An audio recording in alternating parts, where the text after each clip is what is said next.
আধ্যাত্মিক পথ কখনো মনে হয় ভীষণ কঠিন, আবার কখনো মনে হয় সহজ। কখন মনে হয় সহজ? যখন গুরু কৃপা করে বুঝিয়ে দেন।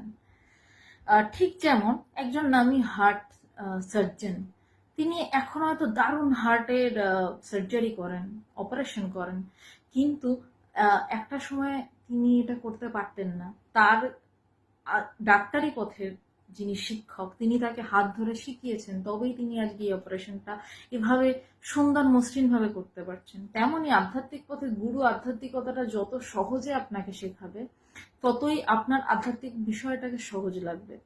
ভগবান সত্যি কথা বলতে আমাদের ভীষণ সহজভাবে আধ্যাত্মিকতাটা আমাদেরকে বলেছেন। কখনো বুঝতেই দেননি আধ্যাত্মিকতাটা ভীষণ কঠিন একটা বিষয়।